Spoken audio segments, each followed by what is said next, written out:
হাসিনা তার নিজকে এবং তার নিজের আত্মীয় স্বজন পরিবারকে এই দল এবং এই দেশের থেকে বেশি ভালোবাসে, এটা মাথায় রেখেন। সে এবং তার বাপ সবাই কিন্তু একাধিকবার এই দেশ ছেড়ে পালাইছে, দল ছেড়ে পালাইছে শুধুমাত্র নিজের স্বার্থের জন্য। 23শে জুন ঐতিহাসিক একটা দিন, পলাশী দিবস।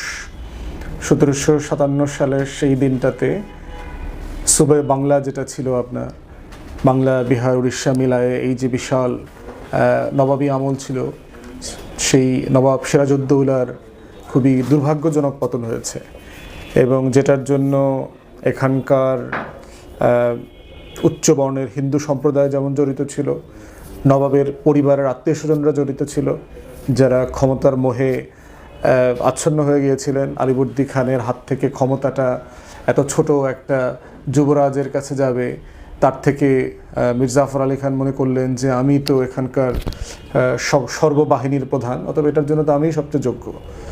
অতএব এই ক্ষমতার টানাপোড়েন, তারপরে হচ্ছে উচ্চবর্ণের হিন্দুদের সাথে দ্বন্দ্ব, মুসলমানদেরকে এলাকাচ্যুত করা, ক্ষমতাচ্যুত করা, এবং এর ভিতরে হচ্ছে আন্তর্জাতিক ক্ষমতার যে দ্বন্দ্ব রয়ে গেছে, পর্তুগিজ এবং ফ্রেঞ্চ কলোনির সাথে ব্রিটিশ কলোনির যে দ্বন্দ্ব, ইস্ট ইন্ডিয়া কোম্পানির এই জায়গাটাতে ব্যবসাটা কে করবে, কে নিয়ন্ত্রণ করবে, কলকাতা বন্দরের নিয়ন্ত্রণ কার থাকবে, ট্যাক্সেশন, জমিদারি সব কিছু মিলায়। তার ফলশ্রুতিতে যেটা হয়েছে দিন শেষে, যে সিরাজউদ্দৌলার অনেক অনেক বেশি পরিমাণ সোলজার, সেনাবাহিনী, অস্ত্র ভাণ্ডার সব কিছু থাকার পরেও যুদ্ধে সে দুঃখজনকভাবে পরাজিত হয়েছেন, এবং শুধু পরাজিত হন নাই, তাকে জীবন দিতে হয়েছে এটার জন্য। যারা এই ক্ষমতার রাজনীতিতে ওনার বিরুদ্ধে দাঁড়িয়েছেন, ব্রিটিশদের হয়ে ষড়যন্ত্র করেছেন, দালালি করেছেন, তারাও কিন্তু খুব ভালো থাকেন নাই।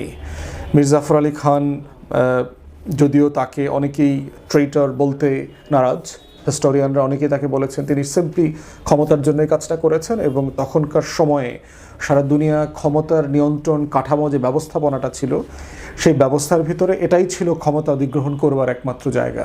রাজপরিবারের বাইরে যদি কেউ রাজা বাদশা হতে যেতেন, গণতন্ত্র ছিল না, ভোটাধিকার ছিল না, তাকে এভাবেই প্যালেস কনস্পিরেসি করে এই কাজগুলো করতে হতো। বাইরের ক্ষমতার বিভিন্ন যে ভরকেন্দ্র আছে সেগুলোকে কেন্দ্র করে সেটা করতে হতো। অতএব সেই জায়গায় এটা গুরুত্বপূর্ণ যে কেন সেই সময়টাতে মীর জাফর আলী খান এটা করেছেন। এবার আয়রনি হচ্ছে, মীর জাফর আলী খানের বংশধর কিন্তু লম্বা সময় 150 বছরের উপরে কিন্তু এই বাংলা শাসনও করেছেন। কখনো কখনো বিভিন্ন অংশ ছোট হয়ে গেছে, বড় হয়ে গেছে, তারপরে হচ্ছে ব্রিটিশদের কাছে চলে গেছে, ব্রিটিশরা আবার তার জামাতাকে বসিয়েছে, আবার জামাতার কাছ থেকে ক্ষমতা কেড়ে নিয়েছে। এরকম অনেকগুলো ঘটনা, নাটকীয়তার মধ্য দিয়ে এই বংশধর কিন্তু লম্বা সময় এই দেশ শাসনও করেছেন।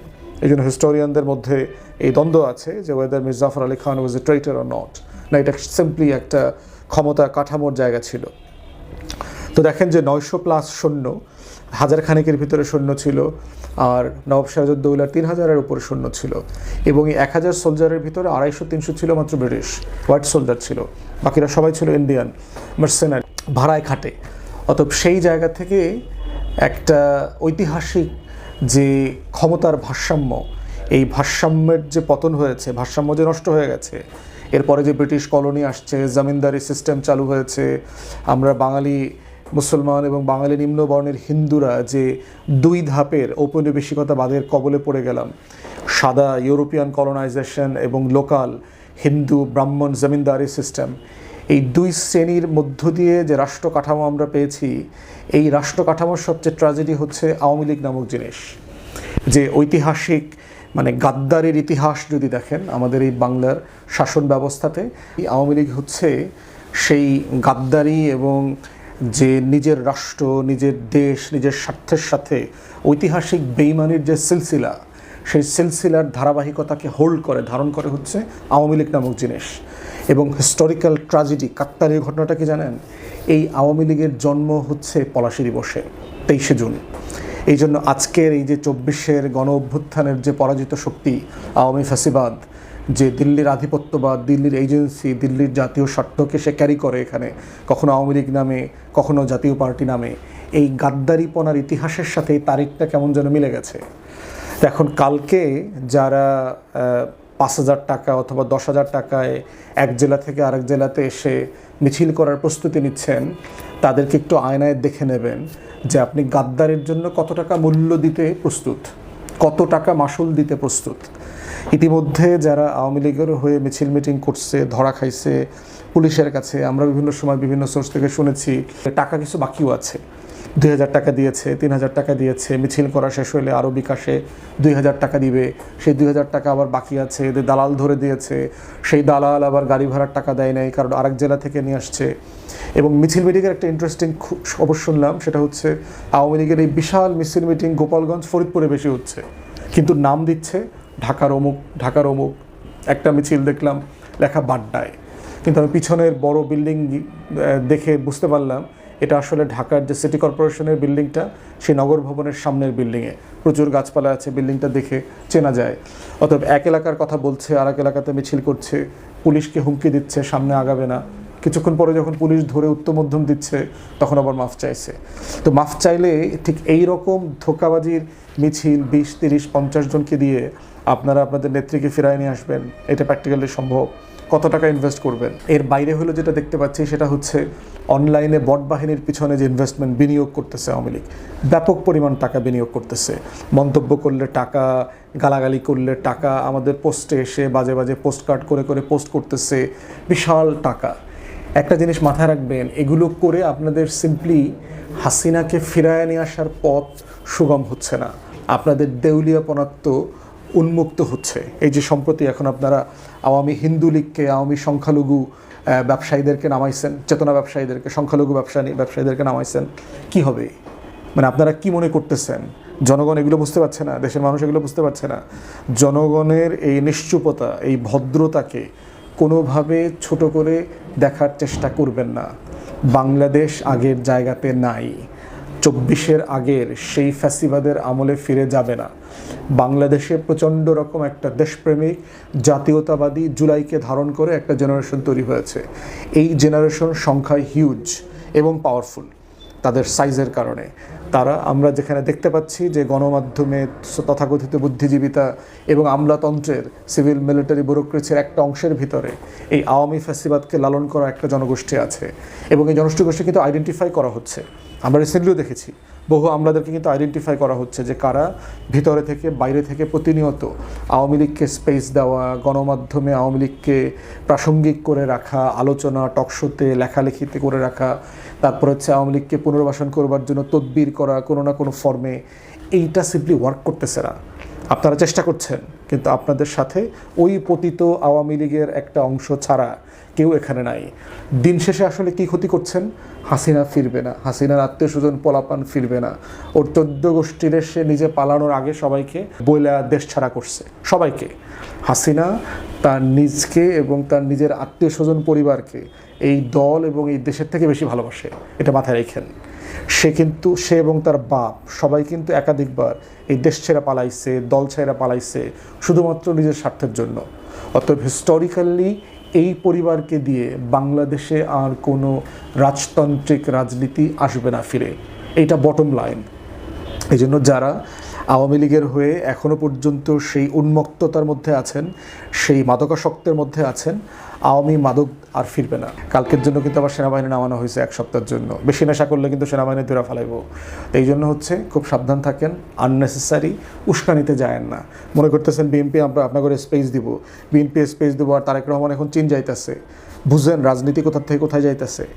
তো এই জন্য আমি দেশের সাধারণ মধ্যবিত্ত শিক্ষিত হিন্দুদেরকে বলবো, আপনারা ন্যায়ের পক্ষে থাকেন, আওয়ামী ফ্যাসিবাদের বয়ানে আর ঢুকিয়েন না। আপনাদের প্রচুর বাড়াবাড়ি কিন্তু দেশের মানুষ দেখে বিরক্ত হয়ে গেছে। আপনারা মাইর খাওয়ার আগ পর্যন্ত আওয়ামী লীগ দিল্লির দালালি করবেন, মাইর খাওয়ার পরে হিন্দু হয়ে যাবেন, সনাতনী হয়ে যাবেন, সংখ্যালঘু অধিকার নষ্ট হচ্ছে বলে সারা দুনিয়াতে চিৎকার চাচামেচি করবেন। Those days are over. এটা ওয়ার্ক করে নাই।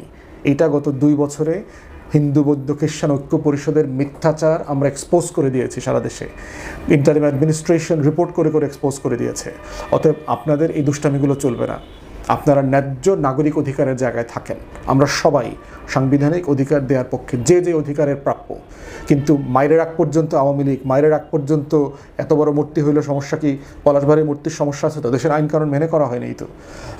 গত 45 দিনে প্রায় 30-এর মতো মসজিদ মাদ্রাসা বুলডোজ করে দিয়েছে বিজেপি ভারতের বিভিন্ন জায়গায়। আপনারা কয়টা হিন্দু প্রতিবাদ করছেন? কয়টা ব্যানার নিয়ে প্রেস ক্লাবের সামনে মুসলমানদের সাথে একাত্মতা সংহতি করতে আসছেন? হিন্দু বৌদ্ধ খ্রিস্টান ঐক্য পরিষদ কয়টা বক্তব্য দিয়েছে, কয়টা স্টেটমেন্ট দিয়েছে? যে গত 10-12 বছরে যে হাজার হাজার মসজিদ মাদ্রাসা গির্জা এগুলো সব বুলডোজ করে দিয়েছে ভারতে? কয়টা কথা বলেছেন? কয়দিন পর পরই হচ্ছে আপনাদের বিভিন্ন দেবদেবীতার জন্মস্থান খুঁজে পাওয়া যায় মসজিদের নিচে, অন্য কোথাও পাওয়া যায় না কেন? এত বড় দেশ, এত খালি মাটি, এত খালি জমি আছে, মসজিদের নিচে পাওয়া যায় কেন?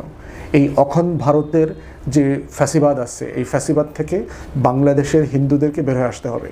দয়া করে আপনারা সাধারণ হিন্দুদেরকে বিপদে ফেলিয়েন না। এই যে দাঙ্গার মতো করে একটা পরিবেশ তৈরি করা হচ্ছে পরিকল্পিতভাবে 2টা ইস্যুকে কেন্দ্র করে, 23শে জুন পলাশী দিবসে আওয়ামী ফ্যাসিবাদের জন্ম আর তারেক রহমানের চীন যাত্রা, এর 2টা কোনোটাই কিন্তু সফল হচ্ছে না, সফল হবে না, ওয়ার্ক করবে না।